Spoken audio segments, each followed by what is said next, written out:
So, what's up? You must have come here to talk about something, right? The bar owner, Mark, skillfully prepared and served some snacks. Actually, I got this from my daughter, Emily. I took a white envelope out of my bag and handed it to Mark. Emily, oh, I see. You've met Emily then. Mark smiled as he took the envelope.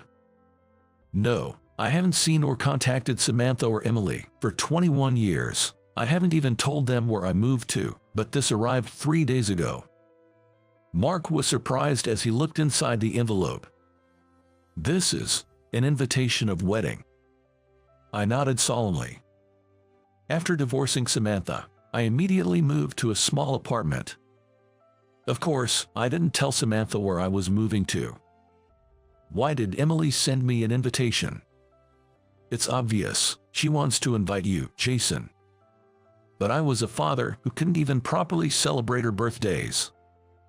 Still, Emily took the courage to send you an invitation. I don't know how she found out your address, but she probably wants her dad to celebrate her big day with her. Mark's words touched my heart, and I felt tears welling up. Encouraged by Mark, I decided to meet my daughter for the first time in 21 years. My name is Jason. I married Samantha at 25, and a year later, our daughter Emily was born. Kids are really adorable, aren't they? I wish we could always laugh and spend time together as a family. Becoming a father made me feel the responsibility of parenthood. After graduating from high school, I worked as a carpenter for 10 years, but I started to think that I needed to earn more. We were poor in a single-parent family, and I didn't want my child to go through the same hardships. Also, my mother was in debt, so I wanted to pay off her debts and give her some comfort for raising me on her own. After much deliberation, I switched to a long-haul truck driver job, which paid better. Being a long-haul truck driver meant being away from home for 3 or 4 days at a time. But back then, I kept working hard, thinking only of my family's happiness. However, it seems that wasn't the kind of happiness Samantha had envisioned. Welcome back. Yesterday, Emily was. After a long absence from home, Samantha happily talked to me about Emily. But back then, I couldn't understand Samantha's feelings at all. Look, I'm working for the family, so let me rest when I'm home. I'll listen to you when I wake up. I would head straight to the bedroom upon returning home. Without any malice, I said such things to Samantha, who was taking care of little Emily all by herself. I'm sorry. I can forget the look of sadness on Samantha's face as she apologized. I wish she had just lashed out at me then. Maybe then, I could have understood Samantha's feelings. But I knew better than anyone that Samantha wasn't that kind of person. She never spoke ill of others. She always prioritized the feelings of those around her over her own. Somehow, I had cornered the kind-hearted Samantha without realizing it. You don't have work this Saturday, right? One day, Samantha timidly asked. I have work. I'm leaving on Friday and coming back on Monday. Why? Is something happening on Saturday? Hearing my words, Samantha looked down. It's Emily's 4th birthday. After Samantha's reminder, I finally realized that this Saturday was Emily's birthday. I'm sorry, let's go buy something Emily wants together in next week. You were working last year and the year before too, right? Huh? Samantha glared at me, her eyes brimming with tears. You promised Emily last year that you'd definitely celebrate her 4th birthday together. I couldn't say anything for a while as Samantha yelled, tears streaming down her face. But it's not like I was out playing. I just didn't want her to go through the misery of not having enough money. That's why I'm working so hard. I understood what Samantha wanted to say, but I got a bit irritated at that moment. I'm sorry, but I have to work. I'm working for the family. I'm sorry too. Saying that, Samantha wiped her tears and fled to the bedroom. Good morning. The next morning, Seeing Samantha act as usual made me feel relieved. She must have understood. That's what I thought. And on Friday morning, I greeted Emily as usual. "Emily, Daddy will be back on Monday. Make sure you listen to Mommy, okay?" If I brought up her birthday, it would remind her of the promise and things could get out of hand. So I deliberately didn't mention her birthday. "Bye, Daddy." Emily smiled innocently as usual. "When I get back, I'll make sure to say happy birthday properly. I'll buy her something she likes." Convinced that working for my family was my mission, I left the house as usual. Little did I know, this would be my last memory of Emily. On Monday, I returned home with a dolphin plushie Emily liked. I bought it impulsively at a souvenir shop on the highway. I'm home. Shocked by the empty, dark interior, I was stunned. Samantha and Emily, along with their belongings, were all gone. In their place was a divorce paper and a note on the table. "I've lost the meaning of being a family with you. I will raise Emily by myself."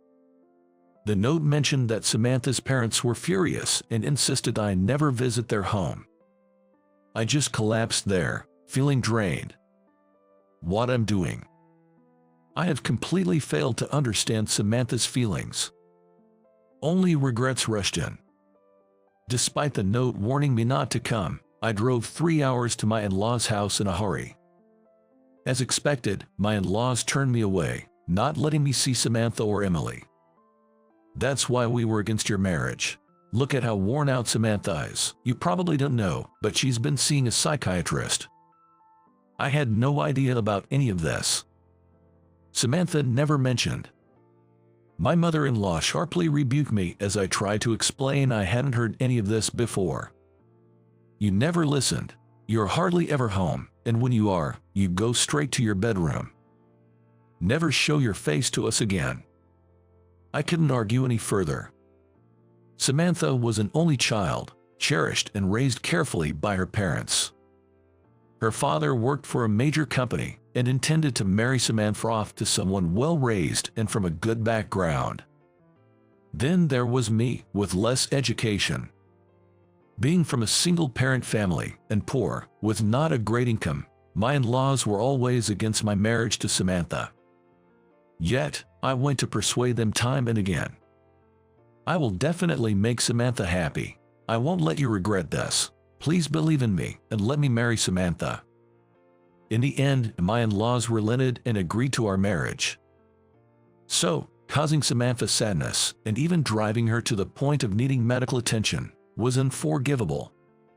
Samantha and Emily are our responsibility now, so don't you ever come back. That's the only thing you can do for them. With the door slammed shut, I had no choice but to hang my head in defeat.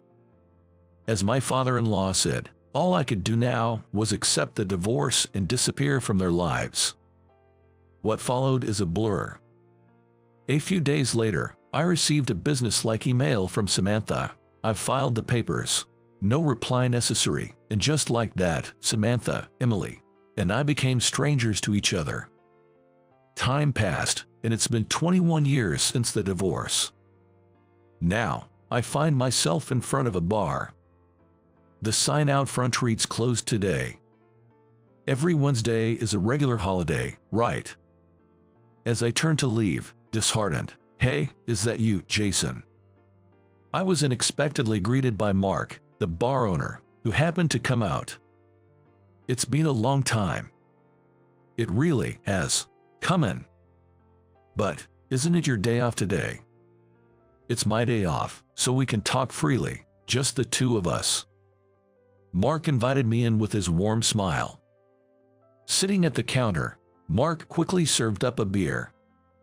"You look well. Here's to a long-awaited reunion." His kind voice filled the quiet bar. "You haven't been changed a bit."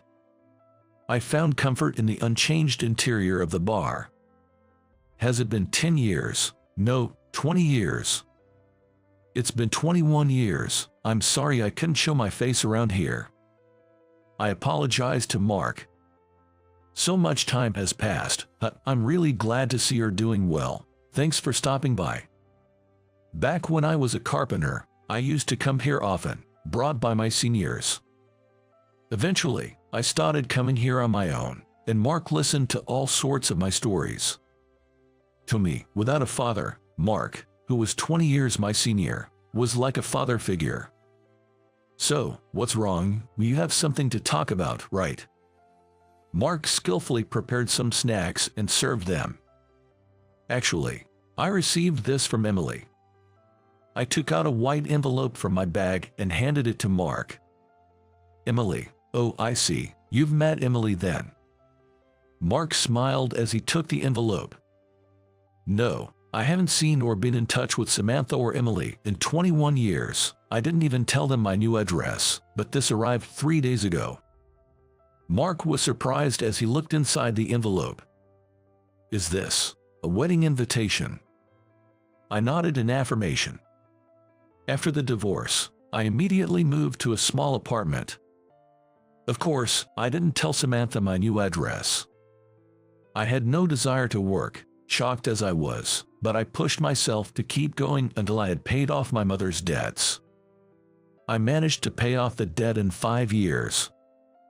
With the debt repaid, I thought about switching to a job that was easier on my body, but I felt that no company would want someone with low education like me, so I ended up continuing my job as a long-haul truck driver. How do you think why Emily sent me an invitation?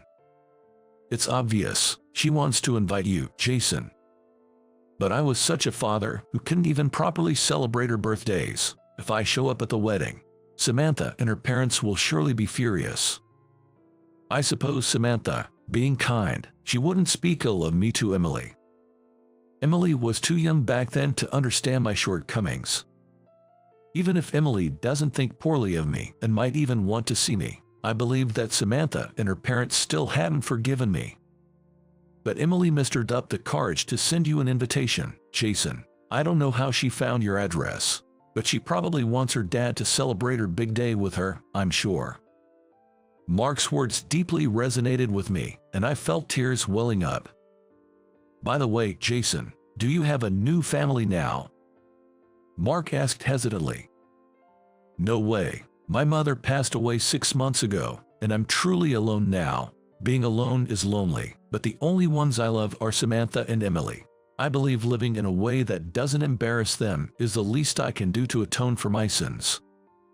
My mother had often encouraged me to remarry. She must have been terribly worried about me being alone after she was gone. But I stubbornly refused. I couldn't fathom walking for life with anyone other than Samantha and Emily. Jason, you've been head over heels for Samantha since the day you met her. Mark reminisced with a nostalgic smile. I met Samantha right here in this bar. It was when I was 24. As usual, I came here with my seniors. That day, there happened to be a group of smartly dressed people sitting at the next table. Among them, Samantha was laughing modestly. She's cute, I thought, but given how she was dressed, she seemed to be from a different world than mine. That was my first impression of Samantha. At that time, I didn't pay special attention and just enjoyed my drinks with the seniors. However, maybe because I drank on an empty stomach that day, I got drunk quickly. Laughing foolishly, I accidentally knocked over a beer bottle, spilling it everywhere. Samantha, when I spilled that beer, she immediately handed me a wet towel from the next table. I felt a pang in my heart, remembering that first encounter after so long. Jason, you fell for her instantly. It was obvious to anyone watching. I felt embarrassed when Mark pointed it out, but it was true. Samantha, kind-hearted, immediately helped out with the mishap at the neighboring table. Are you okay? Drinking too much isn't good for you. Samantha looked at me, a stranger, with concern. I was smitten. I'm sorry, thank you. I'll make sure this never happens again. Sobriety hit me instantly, and Samantha laughed seeing my solemn face. Yes, please take care of yourself, for your own sake and your family's. For myself and my family's. What a beautiful soul she must be." That single sentence from Samantha made me fall for her hopelessly. Since then, I started visiting the bar alone, hoping to run into Samantha again. I even consulted with Mark and had him secretly inform me when Samantha visited the bar. This way, I orchestrated chance meetings and gradually closed the distance between us. I was upfront with Samantha from the start. Of course, I wanted to date Samantha, but I felt we were from different worlds, so I wanted her to reject me quickly if it wasn't going to work out. However, Samantha didn't seem to mind that I was a high school graduate, a carpenter, or from a single-parent family. On the contrary, she respected me genuinely, saying, "You've been independent since a young age, being a 6-year senior in the workforce at our age, and you care so much for your mother, which is admirable." My affection for the pure-hearted Samantha grew even more, and I eventually confessed to her. Samantha shyly accepted. When we started dating, the day after I proposed, and when Emily was born, you came to greet me each time.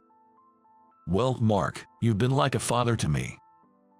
By the way, when Emily was born, you made some kind of declaration, right? What was it again? Silently, I pulled out a bank statement from my bag, unfolded it, and showed it to Mark. "Oh, that's right. This is from you, Jason." Mark's eyes widened in surprise, and I silently nodded in response. Mark let out a long sigh and looked at me with a gentle gaze. "Jason, it seems you've already made your decision. Go and share your feelings properly. God has given you this chance to meet, so take it." Mark sat next to me, putting his arm around my shoulders. Continuing, he said, "I've always thought of you like a son, Jason. So, I want you to be happy. 21 years is more than enough time to reflect on yourself. Not just for you but for Samantha and her parents as well. Everyone has changed since that day. Nobody remains the same." Tears started to stream down my face. But, what if Samantha has remarried? I voiced my lingering concern. It's been 21 years, after all. The possibility was certainly there. Samantha, who was always so kind and adorable. It's unlikely that men around her would just ignore her. And there's a chance she might have remarried someone nice and well-mannered, approved by her father. Would it upset you if Samantha had remarried? It wouldn't upset me. Raising a child alone is hard. If Samantha has remarried and is happy now, that's enough for me. But what if I actually saw her happy with someone else? That was what I feared. I might break down crying. I might run away. In the end, I'm still a weak person. When I shared my fears with Mark, he gently patted my back. "Even if Samantha has remarried, you're still Emily's real father. That's why she invited you. Your feelings for them over these 21 years must have been stronger than anyone else's. So, be confident. Share your current feelings with them properly, and make sure to hand this over." Mark pressed the bank statement back into my hand. Then, he quietly placed the invitation and a pen in front of me. Looking at Mark, he nodded firmly at me. After some hesitation, I made up my mind and took the pen. With a racing heart, I circled "will attend." 2 months later, I'm now standing in front of the wedding venue. For this day, I bought a suit for the first time in my life. I made sure my hair was well groomed and my beard neatly shaved, so Emily wouldn't be embarrassed. But once I got here, my feet just wouldn't move any further. A staff member, perhaps puzzled by my hesitation, approached me. "Do you have an invitation?" "Yes." Tentatively, I showed the envelope containing the invitation. The staff member looked at my name written on the envelope, widened their eyes for a moment, then smiled. "Congratulations on this special day. Emily has told us about you. Please, follow me." Following the staff member, I was led to the bride and groom's waiting room. "Emily asked us to bring you here. Please, come in." "Who are on the other side of this door?" My heart was pounding so hard I thought it might leap out of my chest. but prompted by the staff, I knocked on the door. "Come in, please." I braced myself and opened the door. Emily, thank you for inviting me today." I started to speak the words I had been contemplating for so long, but midway, I choked up and couldn't continue. Emily, now 25, looked just like Samantha did back then. And Emily, clad in her bridal gown, looked so beautiful, like a goddess. I've hardly spent any time with Emily. I was nothing more than a father in name only. Yet, the marriage of my child stirred something deep within me, and I found myself crying before I knew it. "Dad, you came." Emily, seeing me, also had tears in her eyes. The groom, who had been standing beside Emily, came forward to me. "It's a pleasure to meet you. I'm Kevin. I apologize for the late introduction. I promise to make Emily happy, without fail." Kevin greeted me with respect. In that moment, I understood the kind of man he was. Emily chose him, so his words must be true. I suddenly remembered how I pleaded with Samantha's parents. "I will make Samantha happy, I promise you that. Please, trust me, and let me marry her." Samantha's parents must have trusted me because their daughter chose me. And yet, I betrayed that trust. "Can I have a moment alone with Kevin?" With Emily's permission, Kevin and I stepped outside. "Kevin, I failed at marriage, but I have one request. Please make Emily happy, the way I couldn't. Keep no secrets, and build a happy family together," I implored Kevin. I was open with Samantha about everything, except my mother's debt. I knew her parents would never agree to the marriage if they knew about the debt. But I think it was that secret that led to our downfall. Had I been honest, maybe we wouldn't have married, but at least I wouldn't have hurt Samantha.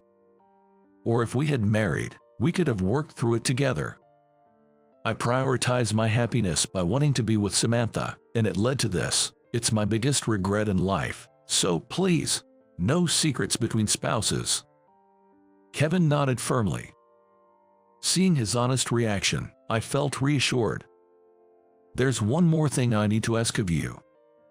I took out an envelope with a bank statement from my bag and handed it to Kevin. He looked inside, puzzled. Then his eyes widened when he saw the bank statement. $25,000. When Samantha and I divorced 21 years ago, she didn't want any alimony or child support. She probably wanted nothing to do with me. But when Emily was born, I decided to save $10 every month for her future. $10 a month, $120 a year, wasn't much, but it was all I could afford at the time with my mother's debts.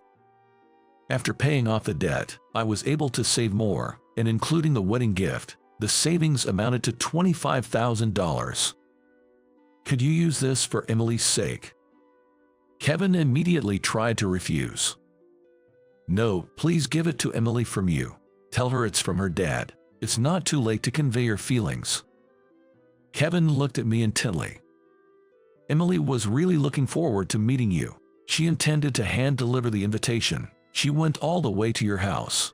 But at the last step, she couldn't muster the courage and ended up leaving it in the mailbox." Looking at the envelope, I noticed it indeed didn't have a postal stamp. Really? But how did Emily know where I lived? Kevin hesitated but then explained. "About a year ago, my mother, accompanied by a nurse, visited Samantha's family home. Kevin was there by chance, brought along by Emily. Seeing my mother, wheelchair-bound and unrecognizable, Samantha and her parents didn't know who she was at first. By then, my mother had been given a terminal diagnosis and was in long-term care. She honestly told Samantha and her family about her debt and that I had taken on the responsibility of paying it off, and she apologized. My whole life, I've only been a burden to Jason. We were poor, I couldn't buy him the toys he wanted, couldn't send him to college. So he worked hard, determined not to let his own child suffer the same fate, even insisted on paying off my debts. He always said he was taking care of his family, and that included me." My mother was crying as she spoke. I still feel so sorry for the trouble I caused you all. But please, if there's one thing I can ask you to acknowledge, it's Jason's kindness." She earnestly pleaded, revealing her short time left and how Jason continued to live cherishing Samantha and Emily. "I knew about the debt," Samantha said, kneeling before my mother and gently holding her hand. "Did Samantha know about the debt?" "Yes, it seems so," Kevin continued.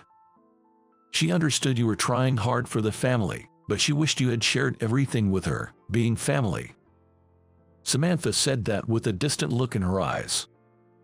"I was young back then, struggling with my first child, feeling cornered. That led to the divorce, but I don't regret divorcing. If we hadn't divorced then, I might have ended up hating Jason. I'm sorry, it's all my fault. Jason did nothing wrong." As my mother bowed her head, Samantha said, "No, it's because we divorced then that I didn't end up hating Jason. I still care for him. I know he's the kindest person." Hearing this, my mother sobbed. Samantha covered her with a red blanket, saying, "Thank you for coming all this way. Your visit gave me courage. It might take some time, but I will definitely convey my feelings to Jason." That's when Samantha learned my address from my mother. Come to think of it, my mother started cherishing a red blanket at some point. Who would have thought it was actually something from Samantha? Tears flowed from my eyes as one revelation followed another. Thanks to my mother's actions, I was able to reunite with Emily like this. I was also able to learn about Samantha's feelings. My mother had been acting for me until the end. I clenched the return pass book tightly. "Thank you for telling me, Kevin. I'll talk to Emily about this savings myself." Encouraged by Kevin, I hurried back to Emily. "Emily." As I opened the dressing room, not only Emily, but also Samantha was there. "Samantha." "Jason." I had no more doubts. I was determined to express my feelings. With a firm grip, I exclaimed, "Samantha, Emily, I'm truly sorry. For 21 years, all I could do was wish for your happiness. I thought I had no right to see you both, but I've always cared for you both more than anyone. Thank you for inviting me today. Thank you so much." My emotions from 21 years poured out. At over 50 years old, my face was a mess of tears. Seeing me like that, Samantha and Emily laughed through their own tears. "Jason, you haven't changed. You cried openly like this when I accepted your proposal too." "Really, Dad, you're such a crybaby." Listening to their banter, I could sense Emily's growth. "Have you been well?" "Yeah."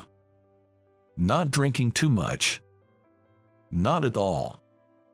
"Are you cooking for yourself?" "Mostly store-bought food, but I cook my breakfast every morning." "That hasn't changed from before." Samantha and I looked at each other and laughed. We felt the bitter sweetness of the times before we were married. "You two seem to be getting along well." Emily made fun of us. "You didn't remarry, did you?" I tentatively asked Samantha. "Remarry?" Samantha and Emily exchanged looks and burst into laughter. "There's no way Mom would remarry. Even though Grandpa suggested it many times, she always firmly refused." Samantha chuckled softly. "For Mom, Dad has always been the most important." Samantha's face turned bright red. Then, somewhat embarrassed, she responded, "Yes, well, that's true. I thought about contacting Jason so many times, but I hesitated, thinking what if Jason had a new family? The idea of me remarrying is absurd. Samantha and Emily have always been most important to me." As we shared our feelings, I moved closer and hugged them tightly. "Thank you for coming, Dad. It's a new start from here." "A new start. Come on, get changed." Emily pointed to a morning coat prepared for me. "Be there as my father, properly." But I haven't really done anything father-like. You've always cared for me more than anyone. That's something only a parent can do. Come on, we don't have much time." Urged by Emily, I proceeded to change. Then, I noticed the bank statement in my hand. "Congratulations on your marriage, Emily. Please accept my feelings." As I spoke of the savings, tears welled up in Emily's eyes. The savings that had been accumulated month by month for 25 years. "You really have always cared for Emily more than anyone." Samantha was also in tears. "Thank you, Dad. I'll use it wisely for the family." Relieved that they accepted it, I felt truly at ease. This was the first time I did something father-like for Emily. I felt a newfound confidence in myself. The wedding proceeded as planned. Having a proper conversation with Samantha's parents, this day brought significant changes to my life. And a week later, here I am, standing in front of Mark's bar. Beside me are Samantha, Emily, and Kevin. Mark, the bar owner, is like a father to me. I always make sure to greet him at every important moment.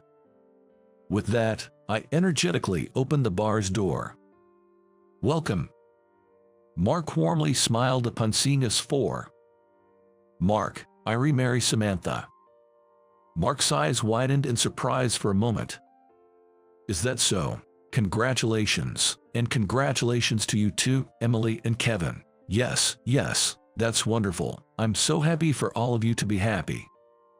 Mark was moved to tears with joy.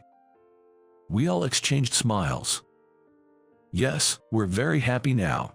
This time, we'll spend our days happily as a family."